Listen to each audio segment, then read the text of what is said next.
Bonjour. Il y a une question qui revient beaucoup ces temps-ci. Et hier, on me l'a encore posée. C'était quelqu'un à qui on avait diagnostiqué ce qu'on appelle un cancer et qui me demande toujours la même chose. Mais alors, est-ce que je fais la chimiothérapie ou est-ce que je la fais pas? Pour ou contre la chimiothérapie? Et je lui ai donné une réponse que j'ai eu à cœur de vous partager aujourd'hui. Parce que dans sa question, j'ai compris que pour lui, c'était est-ce que je fais la chimiothérapie et puis voilà, je laisse les choses comme ça et je vais être guéri par la chimiothérapie, ou est-ce que j'essaye de prendre des jus de légumes, de prendre plus de fruits, d'avoir un mode de vie qui pousse vers l'alcalinisation et vers la désacidification de mon corps, le désencombrement de mon corps? Est-ce que c'est l'un ou est-ce que c'est l'autre? Et voilà à peu près ce que je lui ai répondu. Je lui ai dit, tu sais, je crois que ta question n'est pas la bonne question. C'est certainement la dernière question à se poser. Le cancer apparaît sur un chemin qui est extrêmement acidifié. Le cancer apparaît sur un terrain qui est extrêmement encombré, acidifié. On parle du cancer, certains parlent de candidose systémique pour le cancer. Sur quoi se développent les champignons? Les champignons se développent sur les terrains acides. Les champignons ne sont qu'une conséquence du terrain acidifié. Terrain qui a été acidifié par des années de pratiques inadéquates par rapport aux besoins de ton corps. Que ce soit en termes alimentaires, que ce soit en termes de mode de vie, que ce soit en termes de rythme de vie, tout cela a été inadapté. Et il y a eu une accumulation de produits acides dans ton organisme qui ont conduit au développement de cette tumeur cancéreuse. Alors la question, c'est pas chimio ou pas pour moi, la question c'est quand tu vas te mettre à corriger l'état de ce terrain. C'est-à-dire que tu fasses une chimiothérapie ou pas, eh bien le terrain, lui, il est acidifié. Et le fait de faire une chimiothérapie, c'est-à-dire de brûler ce foyer de cancéreux à cet endroit-là, ne va rien changer à l'état acidifié de tout ton corps. Et c'est pour ça que 2 années après, tu vas te retrouver avec un foyer ici. Et puis on va te dire, bon voilà, c'est des métastases. Moi je te dirais, c'est surtout et avant tout le partage des mêmes conditions à l'échelle de tout le corps. Tout ton corps est acidifié. Cette tumeur qui est ici, c'est un signal d'alarme. Et c'est de ça qu'il faut s'occuper. Ensuite, le choix de chimiothérapie ou pas chimiothérapie est un choix strictement personnel. Personne ne peut faire un choix comme ça à ta place. Il y a des inconvénients à la chimiothérapie qui commencent à être de plus en plus connus.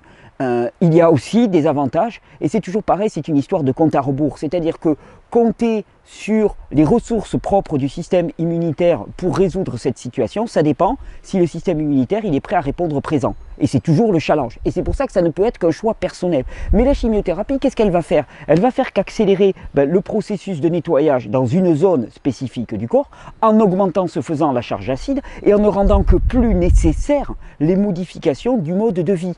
Alors, chimiothérapie ou pas chimiothérapie? Ça c'est juste, chimiothérapie ça va être le moyen de savoir si actuellement tu as la ressource et le temps disponible pour que les mécanismes régulateurs propres au corps puissent lutter de façon spontanée contre le cancer. Et ça finalement, il n'y a pas grand monde qui va pouvoir te le dire parce que ça tient du pari, ça tient aussi du pari et de la conviction. Et que le pari et la conviction, à part de le faire de façon personnelle, il n'y a pas d'autre moyen. Et que dans nombre de cas, la chimiothérapie est certainement la meilleure des solutions parce que le compte à rebours est trop près de l'issue et qu'il faut absolument détruire cette masse cancéreuse, cette masse tumorale.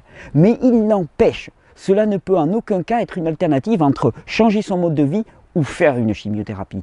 L'alternative, elle n'existe pas. C'est-à-dire que dans un cas comme dans l'autre, c'est un appel profond à ramener beaucoup plus d'alcalinité, beaucoup moins d'acidité. Cette acidité qui s'est accumulée pourquoi? Parce que notre mode de vie n'était pas adéquat, parce que nous sommes épuisés, et donc notre capacité émonctorielle à faire sortir ces produits acides n'est plus suffisante, et que finalement c'est tout ça qu'il faut régénérer. Parce que sinon, dans 2 ans, ça ne sera pas un cancer, ça sera autre chose, ou ça sera à nouveau un cancer, mais tu vas développer exactement la même chose. Et trop souvent, cette alternative est vue comme ça. C'est-à-dire, est-ce que je choisis la médecine officielle ou est-ce que je choisis la voie naturopathique? Mais c'est 2 choses différentes. Dans un cas, le traitement allopathique va venir cibler le symptôme. Et le symptôme, il faut bien comprendre que le symptôme, il est là pour manifester un état, c'est une manifestation. Mais le symptôme peut être en lui-même délétère, une tumeur qui devient trop grosse. Alors le symptôme, on peut le traiter de 2 façons. Soit on a le temps, la capacité et l'énergie encore suffisante pour renforcer le terrain immunitaire renforcer tout le terrain physiologique de l'individu et faire en sorte que ce terrain de lui-même vienne corriger la situation, soit on n'en a pas le temps, on n'a pas la ressource, et à ce moment-là, il faut utiliser des éléments externes, allopathiques ou naturopathiques, peu importe, pour venir détruire ce symptôme qui posait problème, tout en se remémorant. Il s'agit de ne pas avoir la mémoire courte, tout en se remémorant que ça, ce n'était qu'un symptôme du terrain. C'est-à-dire que si tu te bases là-dessus, tu te dis, ok, bon, je comprends, j'ai le terrain qui est acidifié, il y a un cancer qui s'est développé. Tu prends un traitement anti-cancer, ton cancer disparaît, et tu oublies, sous forme d'amnésie finalement, eh bien, que tu avais un terrain très acidifié. Et le terrain très acidifié, il va se rappeler à toi en refaisant un symptôme automatiquement. C'est incontournable. Et donc c'est pour ça qu'il est essentiel surtout de ne pas avoir la vue courte. C'est l'un des dangers des traitements fantastiques aussi qui ont été mis au point à notre époque. C'est l'un des dangers, c'est que on oublie, on se dit, oh ben finalement, t'as mal à la tête, tu prends un cachet, hop, t'as plus mal à la tête. Bon, ben, tu te dis c'est bien. Et puis le lendemain, t'as à nouveau mal à la tête. Tu prends un cachet, t'as plus mal à la tête. Et finalement, tu n'en arrives pas à aller à la cause des causes. Cette acidification, cette accumulation de matériaux toxiques dans l'organisme qui entravent toutes les fonctions normales de l'organisme, y compris les fonctions de nettoyage. On a besoin de rien dans l'absolu, pour venir éradiquer des cellules cancéreuses, des cellules mutantes cancéreuses. Il y en a tous les jours qui se multiplient dans l'organisme de façon spontanée. Quand ça devient sous forme d'excroissance, c'est que le système n'a plus réussi à endiguer la grosse quantité, c'est-à-dire que ça parle de fatigue, d'épuisement, de surapport de matériaux toxiques, et c'est ça qu'il faut corriger. Alors que moi, chaque fois qu'on me pose la question chimio ou pas chimiothérapie, je dis mais ça ne me concerne pas. Moi, ce que je vais t'apprendre, c'est à renforcer ton terrain, pour faire en sorte que tu fasses une chimiothérapie ou que tu ne fasses pas une chimiothérapie, tu sois ensuite dans les meilleures conditions pour que ton corps fonctionne normalement et que cette situation ne se reproduise plus. Et je crois que c'est la chose la plus essentielle à comprendre actuellement pour sortir de la simplification, pour sortir des dogmatismes un petit peu. Il faut faire ça, ça c'est mal, ça c'est bien, telle chose est bien, telle chose est mal. C'est pas bien ou mal, c'est adapté à une personne à un moment donné. Si vous avez quelqu'un qui est dans un stade d'épuisement avec une tumeur qui est gigantesque, ne lui déconseiller d'avoir un traitement allopathique est purement criminel. Donc il s'agit avant tout de faire des choix personnels en connaissance et surtout en n'oubliant pas que tout cela, ce ne sont que des symptômes. Et le symptôme, c'est la face émergée d'un iceberg. Et que ton iceberg, tu auras beau le ratiboiser, il remontera d'autant plus à la surface. Parce que chaque fois qu'on coupe un iceberg, hop, il remonte d'autant plus. Et c'est exactement pareil avec le terrain et les symptômes. Alors chimio ou pas, ça n'a jamais été la question.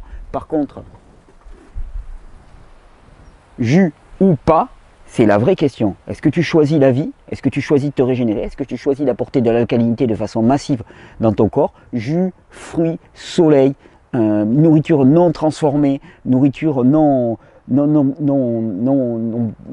remplie d'additifs alimentaires, nourriture non transformée par la chaleur, nourriture la plus saine, la plus biologique possible, mode de vie respectant tes propres besoins, en ayant une large place au repos, en ayant une large place à l'exercice physique. C'est ça la vraie question, c'est quand tu choisis enfin de changer de vie. Parce que des symptômes, tu vas en avoir toute une kyrielle. Ça sera un côté un cancer, un côté une arthrose, de l'autre côté une inflammation des reins, de l'autre côté un problème auto-immune de la thyroïde, de l'autre côté un cancer de l'hypophyse, de l'autre côté des problèmes articulaires. Et puis alors tu te dis, mais tout ça, ça vient d'où? Ça vient d'un terrain qui est complètement déséquilibré, acidifié. Le seul challenge et la seule question à se poser maintenant, c'est quand est-ce que je m'y mets? Quand est-ce que je m'y mets à changer mon mode de vie? J'attends pas d'avoir un cancer, j'attends pas d'avoir autre chose. Quand est-ce que je m'y mets de changer mon mode de vie? Parce que même si on a l'impression d'aller bien, quand est-ce que je m'y mets de changer mon mode de vie? Parce que je ne sais pas qu'est-ce que c'est l'état de fonctionnement normal du corps humain. Bonne régénération, bon jus. Et en plus c'est délicieux.